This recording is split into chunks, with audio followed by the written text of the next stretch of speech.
Selamat siang Boboto, jumpa lagi dengan Opa di sini. Kali ini di jurnal Opa kedatangan tamu yang sudah lama nih tidak pernah ketemu nih. Dia mantan Persib di era Perserikatan terakhir dan Liga Indonesia pertama. Siapa dia? Ini Aris Rinaldi. Dia kiper utama Persib pada saat itu. Halo Kang Aris. Halo Kang, Apa kabar, sehat? Alhamdulillah baik, Alhamdulillah. Kang, kayaknya ini banyak orang yang belum tahu siapa Aris Rinaldi ini. Bisa diceritakan siapa Aris Rinaldi sebenarnya di Persib Bandung itu? Saya asli anak pedalaman Kalimantan.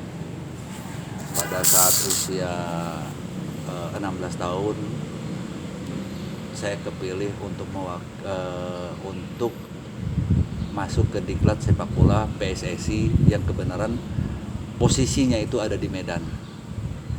Diklat atau apa? Diklat PSSI Oh, kan? iya. Diklat PSSI dulu.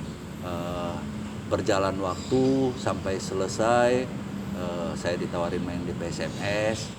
Udah itu saya tamat sekolah 87 SMA. 87 saya main PSMS Junior, 88 saya masuk tim PSMS Senior. Sudah itu 89 saya main di Medan Jaya. Terus main di Medan Jaya, saya ke Pusri Palembang sampai Pusri bubar. Kembali ke Medan, saya main di PSDS. Pada saat itu Perserikatan 9192, dan alhamdulillah pada saat di PSDS itu sejarah PSDS pertama yang masuk 6 besar dari wilayah barat Dengan Aris sebagai penjaga utama ya. Pada saat itu yang masuk wilayah barat 6 besarnya Persib Bandung, PSDS sama PSMS. Dan yang biasa masuk Persija pada saat itu tidak masuk, diganti nama PSDS Deli Serdang gitu kan. Nah, dalam situasi kayak gitu, pada saat Persib main terakhir di Medan Persib kalah sama PSMS. Sudah itu pertandingan terakhir Persib main sama PSDS. Sesudah main PSDS, kebenaran PSDS kalah. Iya. Dan Persib Bandung menang. Nah, satu orang yang di mana klub saya bernaung itu, nama beliau tuh Pak Erwin Palawi. Iya. Pak Erwin Palawi itu orang Medan tapi jiwa Bandung. Karena masalahnya beliau dari SMP atau SMA sudah sekolah di Bandung. Dan kebenaran juga beliau juga dapat sekolah di Bandung tuh luar biasa. SMA-nya SMA 2. Iya. Universitas Unpad, ekonomi gitu kan. Nah, pulang ke Medan beliau punya sebuah klub yang namanya El Berubah. Nah, kebenaran saya main di klub itu. Pada saat habis main sama PSD itu besoknya, karena kedekatan beliau dengan Pak Babai, Pak Ahmad Hidayat dan Pak Wardaya, beliau mengantarkan ke bandara. Kebenaran saya ikut. Nah, di bandara Pak Wardaya duluan yang ngomong, "Riz, kalau nggak betah di Medan, ke Bandung aja. Nah, Nanti gitu di ya. Bandung dikasih kerjaan." Saya bilang, "Pak, saya udah punya kerja di sini pada saat itu kan. Pokoknya kalau misalnya ke Bandung aja." Itu kan dibilangnya. Nah, sesudah itu kita kan main. Saya kembali ke PSMS, bukan ke PS lain dan Bukan ke PSDS. bukan, karena klub El Berubah itu Anggota di bawah klub anggotanya PSMS. PSMS Oh, gitu oke. kan. Saya kembali ke PSMS. Pada saat itu ada Piala Utama di Solo. Di Solo Piala Utama. PSMS kebenaran satu full lagi sama Persib. Pertandingan pertama kita draw 0-0. Pada saat itu hujan-hujan, kita draw 0-0. Habis itu Pak Babai bilang, "Kapan mau ke Bandungnya?" Tapi selintas pada saat saya keluar habis main itu kan keluar. Nah, kita main sama Pelita juga minat.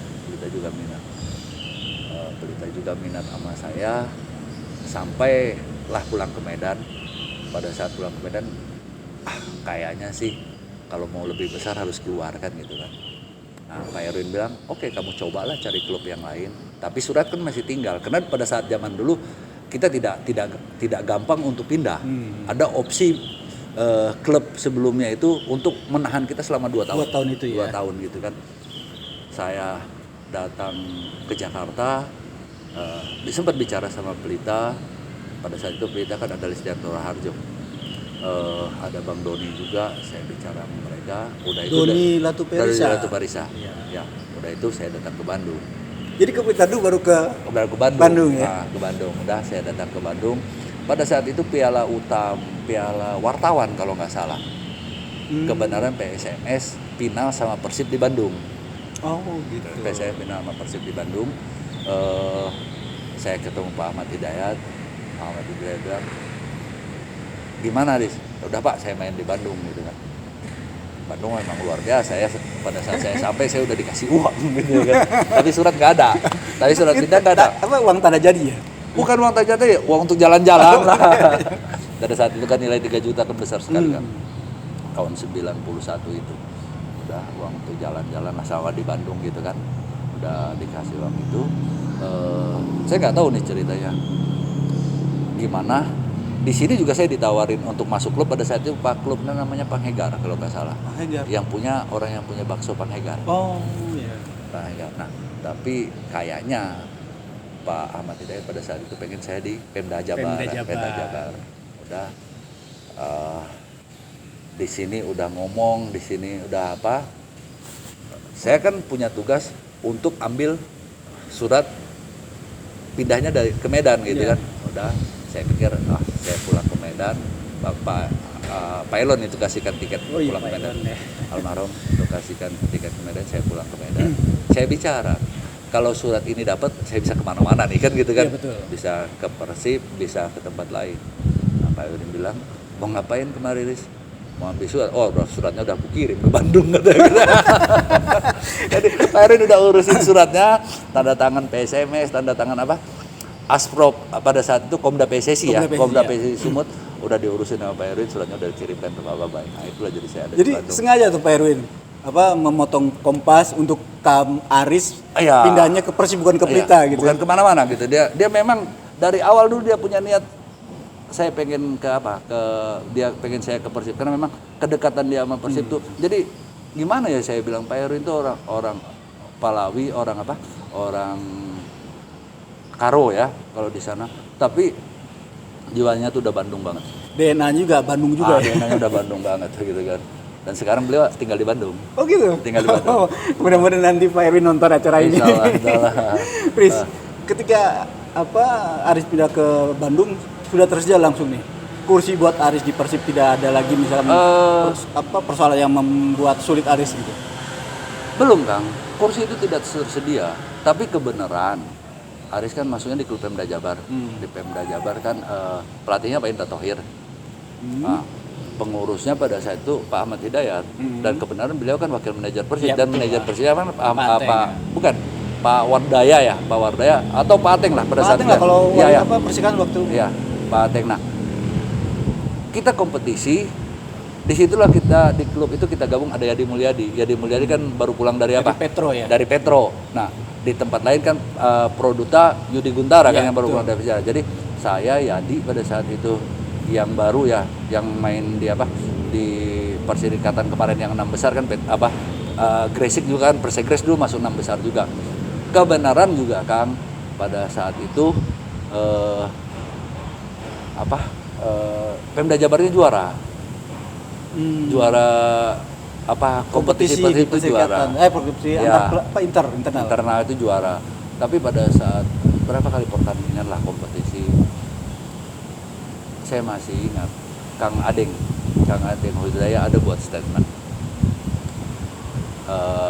Intinya gini, ditulis di PR itu kalau nggak salah, kiper Persib sekarang hati-hati, ada kiper Medan yang datang. Nah, itulah statement Kang Adeng gitu ya. Saya tidak mengerti maksudnya hati-hati apa gitu ya pada saat itu. Ya mungkin dia pikir mungkin bisa aja kan ya kondisi posisi atau gimana ya, seperti itulah berjalannya sampai saya di Persib. Ya seperti biasa Persib kan banyak tesnya di hotel ya Kang ya. Jadi setiap persiapan di hotel atau di Subang. Itulah perjalanannya sampai ke Persib gitu kan. Jadi waktu Aris pindah dari Medan itu belum ada ini ya kepastian Aris jadi skuad Persib gitu, belum Kang. Harus mulai kompetisi dulu di internal. Iya, gitu. Harus seleksi dulu. Tidak ada jaminan Aris bakalan jadi pemain Persib. Lalu ketika Aris dipanggil untuk masuk ke skuad Persib ketika membawa Pemda juara? Iya, sudah Pemda Jabar juara, Aris dipanggil lah Persib. Itu pada saat itu kita dipanggil, kipernya kita cuma 3 orang. Siapa aja? Ada Mas Amai, ada Gatot, ada saya. Anwar gak dipanggil lagi. Karena tahun sebelumnya kan Anwar. Saya nggak tahu mungkin mungkin kayak gitu. Kenapa bisa kayak gitu? Mungkin karena Jarum kan ada Gatot, ada Anwar kan. Oh iya betul. Nah, Masa itu dua mungkin kiper ya. ya mungkin itu seperti itu pertimbangan itu. Pada saat itu kita cuma 3 orang. Tiga. Setelah itu baru Aris menjadi benar-benar anggota tim Persib lah ya. Anggota tim Persib. Nah, Dan masih cita-cita- jadi nomor 3 loh Kang. Nomor 3. Masih nomor 3. Padahal sudah ada wanti-wanti dari senior. Iya, Hati-hati, nomor Aris. 3. Nah, nomor 3 jadi pada saat itu kompetisi nomor 1 Gatot. Nomor 2 ya nggak tahu. Sama ya? Nggak tahu lah nomor 2 siapa, tapi pada saat itu yang main Gatot ya, yang main Gatot. Sudah itu saya tidak tahu. Tunggu, ini tuh udah main tuh dari kompetisi persikatan. Persikatan pertama kan. Persikatan pertama sudah itu main di Aceh pertamanya kalau nggak salah. Mas Sama yang main. Lawan Persiraja. Lawan Persiraja. Nah, waktu pertama main sama PSMS sama PSDS, saya nggak pakai baju, Kang. Saya jadi tim berdoa ya kan? Tim berdoa. Udah mainlah sama PSDS sama PSMS. Saya gak usah bercerita hasil lah, Kang ya. Karena kalau bercerita hasil nanti ada pemikiran orang yang tentang lainnya. Pokoknya sesudah itu main di Aceh, itu kita draw dan main sama. Saya pakai baju. Gatot yang nggak pakai baju. Nggak tahu. Pertimbangan teknis siapa tahu lebih tahu. Udah itu habis itu kita main di Persija tim. Itu Mas Sama lagi yang main. Masih sama ya. Aris udah masih pakaian Kang. Aris nggak tahu juga kenapa gitu, tapi mungkin Pak Thohir punya pemikiran lain kan. Pak Thohir kan termasuk pelatih yang luar biasa. Dia dengan gaya beliau, kalau orang bilang gayanya acuh kayak gitu, tapi perhatiannya luar biasa mungkin dengan prestasi gitu ya. Sampai di Persija tim itu kita masih 0-0 mainnya. Sampai selesai pertandingan. Jadi Mas Sama ini belum kebobolan nih, Kang. Mas Sama ini belum kebobolan, masih 0-0. Nah, main di Bandung sama Persija. Iya. Nah, masih pemikiran Aris kan ya Sampai tetap lagi nih ya. Nah, pada saat habis latihan Pak Thohir panggil Pak Thohir itu selalu panggil saya Dayak, katanya gitu ya, bukan Batak katanya gitu kan. Wah, ini mana main jam Jakarta katanya kan gitu kan. Masih ingat kata-kata Pak Thohir. Nah, gitu Pak, cik saya teh. Orang biasa aja main di Jakarta. Sok mana main sore sana gitu. Itulah pertandingan pertama. Setelah berapa lama jadi pemain Persib? 3 bulan, 4 bulan? 6 bulan, 6 bulan. 7 bulan. 6 sampai 7 bulan. 6 sampai 7 bulan udah kan. Itulah pertandingan pertama sore. Masih ada keraguan kan, masih ada keraguan. Ini bisa apa enggak kan gitu kan. Sesudah pertandingan berjalan, alhamdulillah hasil pertandingan itu 3-0, Kang. Menang siapa? Menang Persib. 3-0. Dan saya buat kesalahan. Saya masih ingat, saya satu buat kesalahan. Tapi alhamdulillah kesalahan saya itu ketutup sama Yadi Mulyadi. Saya keluar, bolanya dicop. Gawang udah kosong, Kang. Ini tinggal masuk kan gitu kan. Itu pada saat itu posisi masih 0-0 apa 1-0, Kang. Yadi Mulyadi speed dari sana, dia buang bolanya. Udah kelihatan dong kesalahan saya kan, nggak gol kan gitu ya. Nah, gol lah. Akhir pertandingan kita menang 3-0. Nah, sejak itulah Aris terus dipercaya melukai gawang Persib. Ya, pada saat habis main itu kan saya nggak ada, lupa clippingnya. Itu pada saat itu yang masih nulis sering itu kan Mas Sigit ya, Mas Sigit ya. Lupa clippingnya apa tuh? Itu kalau nggak salah saya baca judulnya itu era baru penjaga gawang Persib Bandung katanya. Seperti itu. Jadi mungkin besar kepala nggak nih? Biasa-biasa aja. Walaupun ada kebanggaan kayak ataupun ada kebanggaan. Berarti benar dong omongan adeng ya? Iya. Karena memang Kang dari kompetisi satu hal, kita kompetisi Persib itu Pemda Jabar tuh berapa kali kena penalti kan. Dan alhamdulillah yang gol tuh cuma Dadang Kurnia, yang lainnya kena gitu kan. Kayak Sunaria pernah tendang, kena Hasan Sulawesi kena gitu ya. Nah, Dadang Kurnia pada pertandingan kan itu 10 klub ya kalau nggak salah. Pertandingan nomor 2 Dadang Kurnia dia nggak memilih-milih aja, dia hajar kuat aja, sekuat-kuatnya. Sekuat-kuatnya, saya udah nggak lihat lagi, nggak bisa bereaksi lagi. Itu, nah mungkin dengan hal-hal kayak gitu kan, saya punya apa ya? Jadi saya punya kesempatan lah untuk ada di lapangan pada saat itu. Gitu. Sampailah kita juara Persikatan terakhir dan ya mungkin di Senayan ya. Baru itu kali ya Persib menang adu penalti ya, walaupun lawannya bukan PSMS tapi lawannya Persija gitu. Ketika Aris yang jadi jaga gawang utama ya. Untuk semifinal. Persib 1 gol nggak masuk, Persija 2 gol nggak masuk. Yang Itu apa, bolanya ke samping atau di blok? kena kan ke blok. Di blok. Ke blok. Pertama Tony Tamanamal ke blok di tengah, kedua Kang Maman ke blok, kena tangan, kena tiang, bolanya keluar. Oh iya. Padahal orang jantungan pada saat itu kan. Padahal penendang pertama kita nggak masuk. Siapa tuh? Kateng. Siapa namanya? Padahal kan nggak pernahnya ya Kang ya. Tapi mungkin namanya tegangan ya. Kang Robi dalam tim itu Kang Robi, Kang Dede, Kang Yus ya. Itu luar biasa. Mereka ambil peran besar sekali buat kita semua Kang. Jadi kalau kayak saya bilang tadi, kita sekarang kumpul sampai saat sekarang Kang. Kalau mereka 3 bilang A, kita ikut A gitu. Ya. Paling mereka bertiga yang berantem gitu ya. Oke, jadi Aris lah adalah kiper utama Persib yang mengantarkan Persib jadi juara Iya. terakhir persikatan Persikatan, ya. di Indonesia ya. Iya, Kang. Pada saat itu mengalahkan Persebaya PSM 2-0 ya. 2-0. Buat golnya Yudi Guntara dan Sutiono. Oke. Bobotoh, kita sudahi dulu segmen pertama ini. Nanti kita ngobrol lagi di segmen kedua.